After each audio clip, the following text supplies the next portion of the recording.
What if the man who lost everything became the only one who could uncover the biggest government conspiracy in modern history? A mild-mannered data analyst loses his wife and sets off a chain reaction that shakes the intelligence world to its core. The film begins in a small workshop where a quiet man named Charlie is working on fixing an old airplane, a gift from his beloved wife, Sarah. She stops by to say goodbye before heading to a conference in London for 2 days. Their short exchange shows how deeply Charlie loves her. Charlie works as a data analyst and encryption expert at the CIA. The next morning, he arrives at the agency and sits at his usual desk in the cryptography department. While sorting through a batch of leaked files, he stumbles upon something strange, a repeating code named Uncoline, clearly a code name for someone or some secret entity. As Charlie keeps digging, he realizes the files hint at illegal CIA operations in the Middle East, involving terrorism, assassinations, and black ops missions. The shocking twist? These operations were supervised by his own boss, Moore, who is also the deputy director of the CIA. Shocked and disturbed, Charlie leaves his desk. Outside, he bumps into his friend Alex. Alex notices he looks upset, and Charlie confides in him about the files. Alex warns him to stay out of it, for his own safety. That night, Charlie tries calling Sarah to tell her how much he misses her. Her phone is off, so he leaves a voice message, not knowing it would be the last time he ever reaches out to her. The next day, Charlie is called into Moore's office. Moore seems cold and distant, and asks if Charlie heard what happened in London. Charlie says no. Moore takes him to meet the director of the CIA, who informs him that there was a terrorist attack at the Christopher Hotel in London, and Sarah is dead. Charlie is shattered. He breaks down crying and enters a deep depression. But more than anything, he needs answers. He wants revenge. He goes back to Moore, demanding updates, but Moore tells him investigations take time. Charlie doesn't buy it. He decides to investigate himself. At the morgue, he receives Sarah's body and a final gift she had left for him. Reading her last note breaks him down again. Back at work, he searches for the people behind the attack. He finds out that the terrorists were originally targeting another building but fled to the hotel when caught by security. They took a hostage to escape, but Sarah stepped in to protect the hostage. She was taken instead. Charlie learns the attackers were Mishka, Elish, and a man named Schiller, who actually killed Sarah. Schiller is a high-level mercenary with dangerous connections. His assistant, Gretchen, a former CIA agent, is now in Paris and regularly visits the same cafe. Charlie confronts Moore with this intel, but Moore doesn't look surprised. That's when Charlie realizes Moore already knew everything and said nothing. Furious, Charlie accuses him of covering up the truth. Moore responds coldly, saying this isn't the right time to act, and suggests Charlie see a therapist. In therapy, Charlie admits he's full of rage. He feels betrayed not only by the terrorists, but also by the people he trusted. He vows that Sarah's death won't be in vain, even if he has to act alone. The next day, Charlie breaks into a secure CIA room and steals confidential files proving that Moore was involved in multiple illegal operations, including bombings in Syria, Yemen, and Afghanistan. These missions killed thousands of civilians, covered up as terrorist incidents to protect political deals. Charlie confronts Moore and threatens to leak everything unless he helps him. Moore panics. Charlie gives him an ultimatum. If Moore doesn't input a special code every 5 days, the files will be released to the media. Charlie doesn't want money or power. He wants training.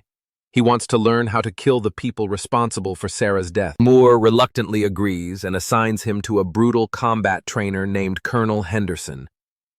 Charlie trains hard for weeks and becomes physically stronger, but emotionally, he's still a kind man. One day, Henderson tells him that he just isn't a killer. Killing takes a different kind of heart, a cold one, and Charlie doesn't have it. Despite this, Charlie refuses to give up. Meanwhile, Moore and the agency search for the location of Charlie's secret file stash. They turn his house and office upside down, but find nothing. Moore, growing desperate, orders Henderson to kill Charlie. That night, Henderson sneaks into Charlie's room, but Charlie isn't there. He knew this would happen. He had planted a bugging device on Moore and had been listening the whole time. Charlie disappears. He forges a new identity, travels to Paris, where Gretchen is. The CIA tracks him and sends an assassin. Charlie rents an apartment across from Gretchen's favorite cafe. He hacks into her phone, learns her schedule, and breaks into her apartment. He finds out she has a doctor's appointment at an asthma clinic the next day. There, Charlie traps her in a sealed glass room and pumps in pollen, triggering her asthma. As she gasps for breath, he demands to know where Schiller is, but when she nearly dies, he panics and lets her out. She attacks him and escapes. While fleeing, Gretchen is hit by a car and dies. Charlie is devastated. She was his only lead. He grabs her phone and runs. That night, he goes to a nightclub to clear his head, but suddenly, Henderson appears. Charlie realizes he's there to kill him and runs. He hides in a nearby building, where Henderson follows him. Instead of fighting, Henderson offers life advice, confusing Charlie. Then, Charlie reveals he planted a bomb. It explodes, and he escapes. Later, Charlie contacts Uncoline, the mysterious hacker from the beginning. They agree to meet in Turkey. When they finally meet, Charlie is shocked. Uncoline is a woman. A former Russian KGB agent, she had been secretly helping Charlie this whole time to expose the CIA's corruption. She helps Charlie reach Mishka, who is hiding in Spain. Charlie finds him relaxing at a rooftop pool. Calmly, Charlie tells him who he is, the husband of the woman they killed. He has planted explosives under the pool. If Mishka doesn't talk, he'll die. Mishka refuses and tries to swim away. Charlie triggers the bomb. The pool explodes. Mishka dies. Uncoline warns Charlie that Henderson is nearby. Charlie runs. Henderson catches up, and they fight. A second CIA agent attacks Henderson, and they both go down fighting. Charlie watches, unsure if he should help, but chooses to escape. Back at CIA headquarters, the director becomes suspicious of Moore. She secretly investigates. Her assistant finds a photo of Henderson and proof that Moore sent him to kill Charlie. Meanwhile, Charlie uses Mishka's phone to find out that Elish is delivering missiles in Romania. Charlie confronts Elish, plants explosives near him, and threatens to blow him up unless he talks. Elish confesses.